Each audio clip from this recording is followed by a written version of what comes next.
Welcome to a deep dive. Today, we're getting into something pretty significant. Dialectical Behavior Therapy, DBT. Yeah, DBT. Yeah. And we're working from these excerpts you shared from DBT For Dummies. Exactly. So you sent those over, and our mission today, really, is to unpack them. We want to cut through, maybe the jargon and pull out the really key insights, the stuff that's maybe surprising, and the takeaways you can actually use, kind of like getting the essential map for DBT. I like that, the essential map. Yeah. And we're navigating it together based on this material. Okay, so DBT. Where do we even start? It sounds big. The source says right away it's not just like one single method. No, absolutely not. And that's probably the first crucial thing to grasp. DBT is a comprehensive treatment program. Okay, a program. Yeah, not just one therapist doing one thing. It's a collection of treatments, a whole system, really, designed for some complex problems. A system, Right. right. And the source actually lays out, 5 key jobs or functions the system has to do? Says they're non-negotiable if you're really doing DBT. That's right. 5 functions. First is boosting motivation. Helping you want to change the behaviors that mess up your life and stay on track. Okay, motivation first. Second, generalizing skills, which just means taking what you learn at therapy and actually using it out there in your life Yeah, when you need it. makes sense. You got to apply it. Third, improving capabilities. That's the skill building part, teaching you how to do things differently. Learning new tools. Fourth is interesting, enhancing the therapist's motivation and skills. And this bit's highlighted in the source as vital. Yeah. Therapists doing DBT have to be part of a consultation team. They can't really claim to do full DBT otherwise. That therapist team thing is really interesting. It's like the work is so demanding, the therapist needs their own support system too. Absolutely. It really underscores the intensity. And fifth is structuring the environment, helping you change your surroundings to support your goals, and making sure the therapy setting itself reinforces progress. Got it. So it's this whole package. And at the core of what DBT tackles, the source points squarely at emotion dysregulation. Yes, that's really the central issue. Emotion regulation. It just means, having a really hard time managing your emotions effectively. Like they get too intense or last too long. Exactly. Feeling things super intensely, maybe taking ages to calm down, feeling overwhelmed, out of control, that kind of thing. And the source connects this pretty immediately to something called the invalidating environment. What's that about? Right. The invalidating environment. It's basically a situation, maybe growing up or even later in life, where your emotional expressions, like your sadness, your anger, your fear, are consistently met with, that's wrong, you're overreacting, that's not okay. Oof. So your feelings get shut down. Yeah, or dismissed or punished. And the source says, instead of learning how to cope with those big feelings, you learn to feel ashamed. You feel bad just for having the feelings. Wow, this sounds incredibly painful. Like your inner reality is just wrong. It is damaging. And the material links this, potentially along with, maybe a biological tendency towards high emotional sensitivity, to what it calls self-dysregulation. Self-dysregulation. Yeah, things like not having a stable sense of who you are, feeling empty inside, finding it hard to define yourself, maybe copying others because you don't know who you are, feeling really disconnected, misunderstood, alone. So it's not just the emotions themselves, but how the world responds and how that shapes you. The source also mentions that sensitive people feel things longer, deeper. It does. The idea there is that for some people, there might be this biological element where they react faster, harder, and it takes a lot longer to get back to baseline emotionally. So every emotional bump is like a huge wave. Right. And if that's your constant experience, just getting through the day is exhausting. Painful, even. Okay, so intense feelings, maybe a sensitive system, plus an environment that invalidates. You can see how suffering builds. Which brings us to DBTs, like philosophical core, doesn't it? Dialectics. Yes. This is where DBT gets really unique. The source tells the story of Dr. Linehan developing it. First, she tried standard CBT, focusing on change. Just change the thoughts, change the behaviors. Right. But her patients, who were in immense pain, felt invalidated. Like she wasn't getting how bad it really was. Like, just change, you don't understand. Okay, so change alone felt dismissive. Yeah. So then she tried acceptance approaches like mindfulness, just accept reality. But then patients felt stuck. They were accepting their misery, but felt powerless to change anything. Some even got worse. Whoa. So change felt invalidating, acceptance felt hopeless. The solution was? The dialectic, combining them. The fundamental dialectic in DBT is balancing acceptance and change. Okay. How does that work in practice? Well, the source gives the traffic jam example. You're stuck. You have to accept the reality. The traffic jam is happening. right now. You can't wish it away. That's acceptance. Accepting what is. Can't argue with traffic. Exactly. But the change part is about your internal reaction. You can work on changing your thoughts, your feelings, your behavior in response to the jam, instead of just sitting there raging. So accept the external reality, change the internal response. It's not about liking the traffic jam. Not at all. It's not approval. It's just acknowledging what's real. And thinking dialectically, the source says, means getting out of that rigid, black and white, either thinking. And looking for the both hand. Precisely. Not trying to find some weak compromise, but seeing how two seemingly opposite things can both be true at the same time. Can you give another example? That both hand feels a bit mind-bending. The source uses a powerful one. You can truly want to stop a behavior, like self-harm, because it's destructive. And at the exact same time, truly not want to stop it because maybe it brings some kind of temporary relief from overwhelming pain. Wow. Or wanting to die and wanting to live. It's holding both realities. DBT says, okay, both are true. Let's work from there. That feels really validating, actually. It acknowledges the internal conflict is real. It does. And there's even a specific skill mentioned, walking the middle path, especially for teens and parents, to navigate these kinds of dilemmas in relationships, understanding different viewpoints. Okay, so dialectics is the philosophy, the balancing act. How do you actually do the accepting and changing? That must be where the skills come in, the famous DBT skills modules. Exactly. These are the tools, and the source makes a really important point. You're supposed to use these skills when things are tough, when emotions are high, when the urges hit. Not just talk about them when you're calm. Right. Because that's when the old, maybe unhelpful habits tend to show up first, isn't it, when you're overwhelmed? Yeah, absolutely. Okay, so let's break down these 4 skill areas. First one, mindfulness. Mindfulness. This is presented as the absolute core skill. It's basically about learning to pay attention to your own mind. Like what's going on inside. Exactly. Your emotions, your thoughts, sensations in your body, urges, motives, memories. Whatever is happening in the present moment. Just noticing it all. Yeah, and the key actions are observe and describe. Just watching thoughts, like clouds, maybe labeling them gently, there's a worry thought, but without judgment. Adopting a curious stance. Curious, not critical. Right. The source mentions an acronym, SUN, WAVE, NO, NOT, for mindfulness of current emotion. We don't need to detail it now, but it gives structure to that observation. Okay. And what's the payoff? Why practice this? The big thing mindfulness does, according to the source, is create space. It helps you pause in that moment between feeling an impulse and acting on it. That pause, where you can choose something different. Exactly. That's where other options can appear. The source also mentions, practical stuff like making space and time to practice regularly. Got it. Okay, next module, distress tolerance. Sounds like what you need when you're really stuck. That's exactly what it's for. When you're in a painful situation, maybe a crisis, and you cannot change it right now, the goal is to tolerate the pain, get through it, without making things worse. Like, don't act impulsively, don't do something destructive while you're hurting. Precisely. And the key concept here, which can feel really radical, is radical acceptance. Radical acceptance. It means fully accepting reality as it is, without fighting it, denying it, or getting stuck wishing it were different. And crucially, the source emphasizes, acceptance is not approval. Right. You don't have to like it. You just have to stop fighting the fact that it is. Yes. And here's the really profound bit the source points out. When you stop fighting reality, you often remove the suffering, that extra layer of pain that comes from the struggle itself. What's left is just the ordinary pain, which is usually more bearable. The fight is the suffering. Wow. It takes practice, though. The source talks about turning your mind, consciously choosing acceptance again and again when you notice yourself fighting reality. Turning the mind back. Okay. The source also mentions crisis survival skills here, accept soothing with senses. Yeah, those are specific techniques within distress tolerance, like immediate things you can do to survive an overwhelming emotional wave without resorting to old harmful behaviors, tools for the heat of the moment. Gotcha. Okay, third module, emotion regulation. Right. So distress tolerance is for when you can't change the situation or the intense emotion quickly. Emotion regulation is about learning how to change emotions you can change, or at least reduce their intensity or how vulnerable you are to them.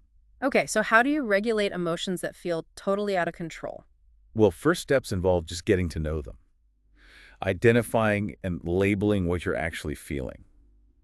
The source talks about primary versus secondary emotions. Primary and secondary. Yeah, like maybe the primary feeling is sadness because of a loss, but then you judge yourself, I shouldn't be sad, and you feel angry at the sadness. That anger is secondary. Ah, okay. And the source says, simply noticing and naming the feeling can sometimes dial down the intensity. And validation is huge here. Validating your own emotion. Yeah, recognizing why it makes sense that you feel that way, given the context, even if the feeling feels too big. The source calls validation powerful and healing. It's not saying the feeling is good, just that it's understandable. Understandable. That makes sense. What about when reactions do feel way out of proportion? Right. The source suggests accepting that possibility without judgment is step one. Then it introduces this idea of checking if the emotion is justified versus unjustified. That sounds a bit judgmental itself.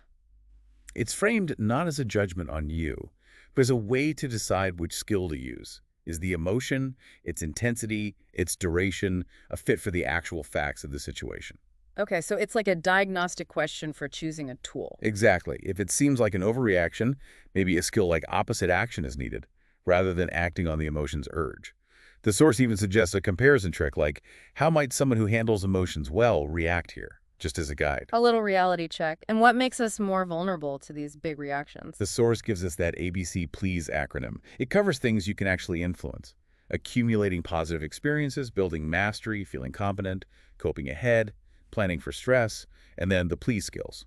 Managing physical illness, balanced eating, avoiding mood-altering substances, balanced sleep, and exercise. So basic self-care stuff is actually crucial for emotional stability, like sleep. Absolutely critical.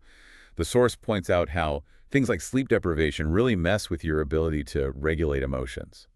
And then there's that skill you mentioned, opposite action. Right. What's the deal with that? It's a really powerful one.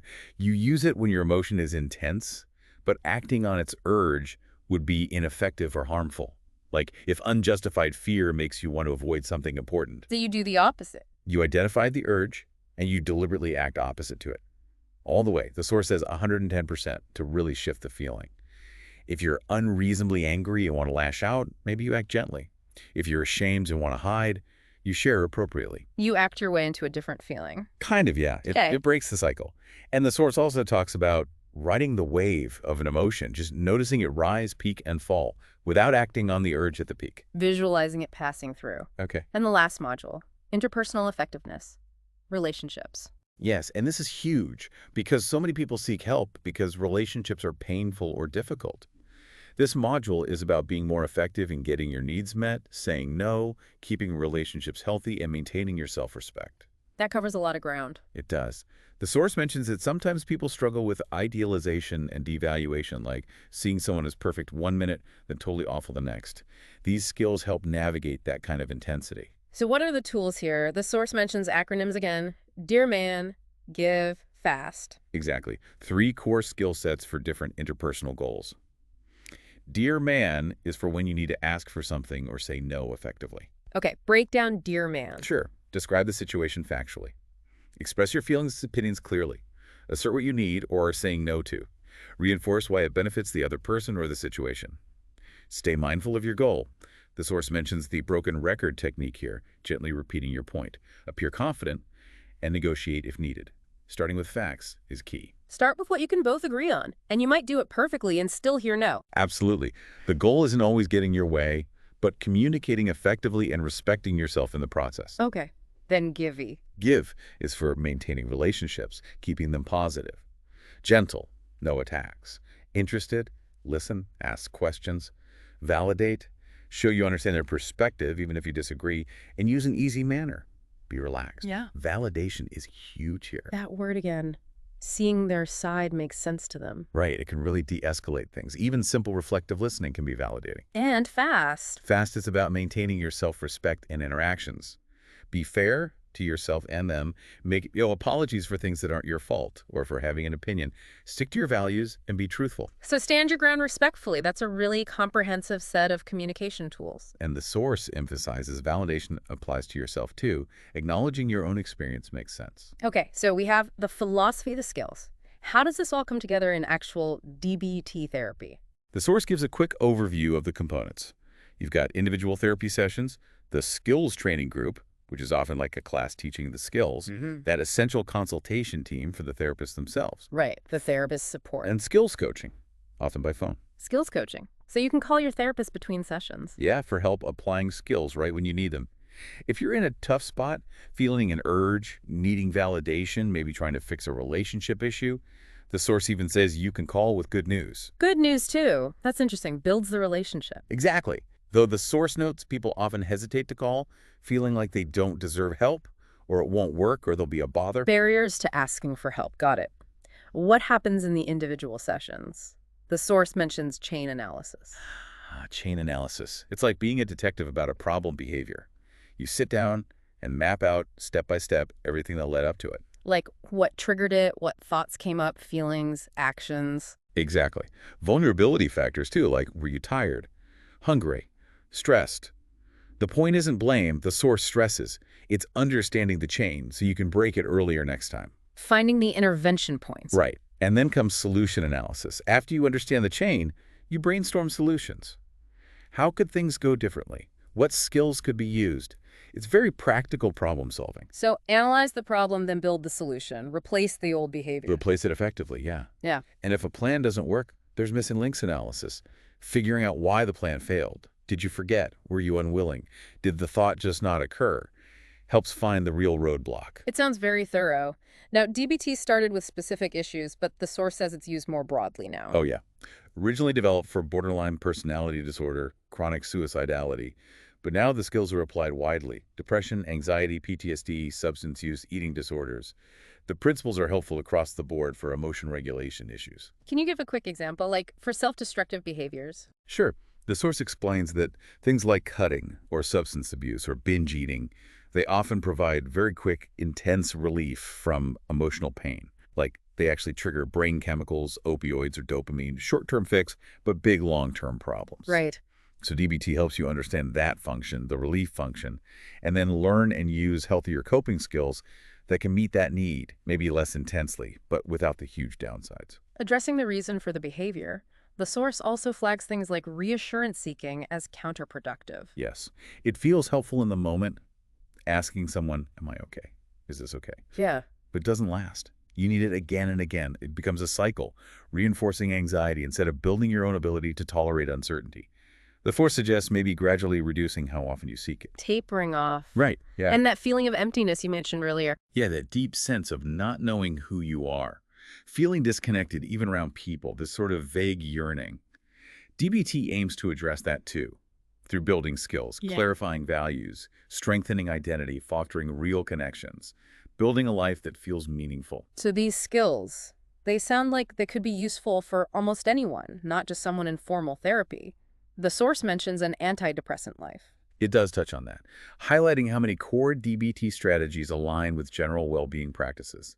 Things like exercise, healthy eating, good sleep, mindfulness, meditation, connecting with others.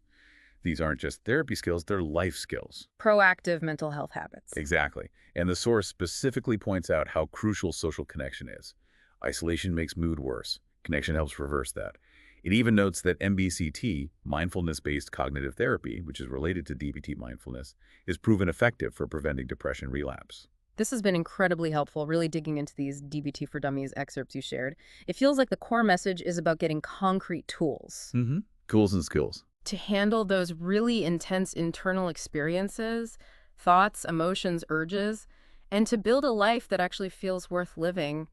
Finding that balance, that dialectic between acceptance and change. That's it, exactly. Acceptance and change, giving you a framework and practical strategies. Hopefully this deep dive brought some real clarity for you listening. We really appreciate you sharing these sources for us to explore. Absolutely. And it's worth noting, like the source itself does, that DBT for Dummies is just one book in that whole series aiming to make complex stuff accessible. Yeah. You know, like they have books on everything from playing guitar or nutrition to investing or beekeeping. Right, making learning easier. And the original book points to more online resources too, like a cheat sheet in the dummies.com website if you want to look deeper. Good to know. Okay, so as we wrap up, maybe a final thought to leave you with based on everything we've discussed. Yeah. That core DBT idea, thinking dialectically, looking for the both hand instead of getting stuck in either. Where else in your life, maybe totally outside of emotions or therapy, might you be stuck in an either or trap, missing the possibility of both hand? Something to chew on.